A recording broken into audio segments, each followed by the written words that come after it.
모두가 경기 중 보셨겠지만 골을 넣기 전까지 계속해서 소니의 오프 더 볼 움직임을 잡기 위해 최선을 다했습니다. 하지만 결국 한순간 뒤쪽에서 침투해오는 그의 순간 스피드를 따라잡지 못했습니다. 파괴력 넘치는 그가 최전방에서 우리 골문을 노린다는 것은 수비수로서는 90 동안 악몽을 꾸는 것과 마찬가지입니다.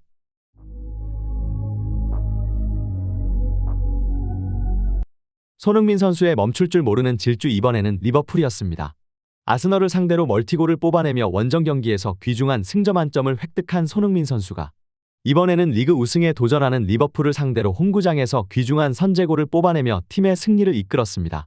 아스널과 리버풀 죽음의 2연전에서 승점 3점만 획득해도 성공한 것이라는 스카이 스포츠 전문가들의 분석이 있었지만 프리미어리그의 강팀들을 상대로 두 경기에서 3골을 뽑아내는 손흥민 선수의 엄청난 활약에 토트넘은 1승 1무로 승점 4점을 획득한 것입니다. 손흥민 선수는 4경기 만에 6골을 뽑아내며 프리미어리그 득점 단독 2위에 올랐고 이번 골로 유럽리그 통산 200골이라는 엄청난 기록을 달성했습니다. 게다가 자랑스러운 프리미어리거 황희찬 선수는 리그 최강 맨시티를 상대로 극적 결승골을 뽑아내며 리그 4골로 프리미어리그 득점 2위와 4위가 모두 한국인인 믿기 힘든 상황이 펼쳐졌습니다. 원톱에서 활약하며 득점왕 레이스에 가세한 손흥민 선수는 이제 홀란드를 2골 차이로 바짝 조주며 압박하기 시작했는데요. 이런 손흥민 선수의 활약에 토트넘은 이제 챔피언스리그 티켓뿐 아니라 더 높은 곳에 도전할 수 있는 전력을 갖춘 팀이라는 평가가 나오고 있습니다. 손흥민 선수는 토트넘과 리버풀이 0대0으로 치열하게 맞서던 전반 36분에 귀중한 선제골을 만들어냈습니다. 전반 25분 리버풀의 커티스 존스가 다이렉트 퇴장을 당하며 분위기는 급변하기 시작했는데요. 이제는 10대 11로 진행된 경기, 토트넘은 그전보다 느슨해진 리버풀의 압박에 자신들의 플레이를 여지없이 보여주기 시작했습니다. 좌우로 공간을 넓게 사용하며 리버풀 선수들의 체력을 갉아먹기 시작했고 손흥민 선수가 수비수를 달고 있는 사이 왼쪽 윙포워드로 공격에 나선 히샬리송에게 공간이 생겼습니다. 이 틈 사이로 메디슨이 아름다운 전진 패스를 넣어주었고 패스를 받은 히샬리송은 망설임 없이 손흥민 선수에게 패스.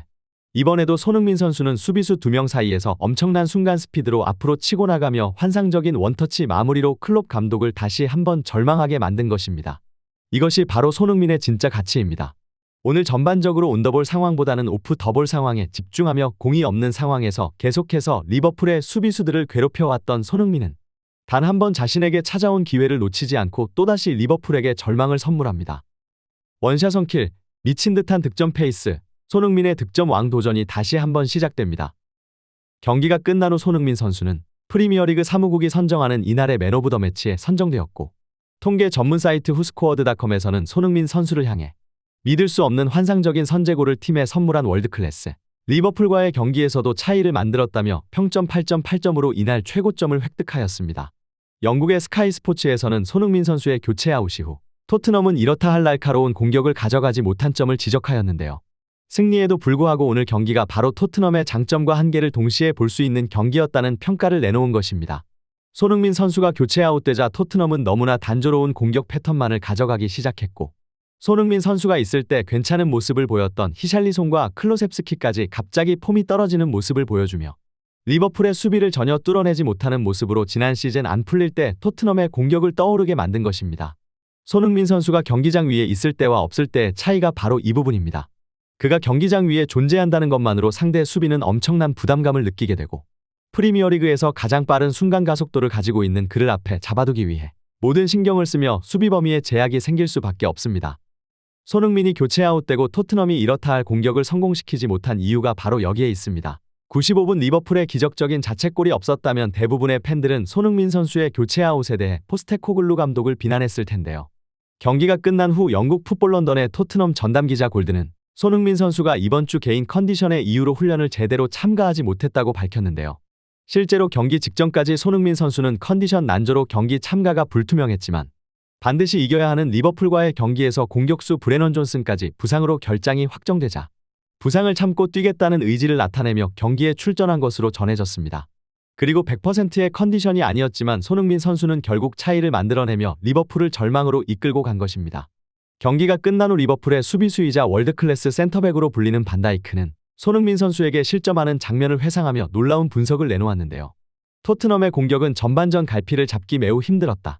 원톱으로 나선 소니가 공을 잡으려 하지 않고 오히려 동료 선수들에게 더 많은 기회를 제공하려 했기 때문이다. 그가 계속해서 뒷공간을 노리고 있다는 것을 알고 있었기에 롱볼에 대한 대응은 완벽한 대비를 했다 생각했지만 원톱에서 그의 플레이는 또 다른 패턴으로. 이런 실점 장면에서는 반칙 말고 그를 막을 방법이 도저히 없었다. 이렇게 놀라운 인터뷰를 이끌어낸 손흥민 선수의 환상적인 플레이. 기분 좋은 상승세를 어디까지 이어갈 수 있을 것인지. 과연 손흥민 선수의 득점 페이스는 어디까지 이어질 것인지. 관련 소식 계속해서 탑클래스에서 전해드리도록 하겠습니다. 구독, 좋아요 눌러주시면 영상 제작에 정말 큰 힘이 됩니다. 우리 자랑스러운 탑클래스 선수들 소식 전해드리는 탑클래스TV. 구독, 좋아요 눌러주시고 시청해주신 여러분이 오늘의 탑입니다. 진심으로 감사합니다.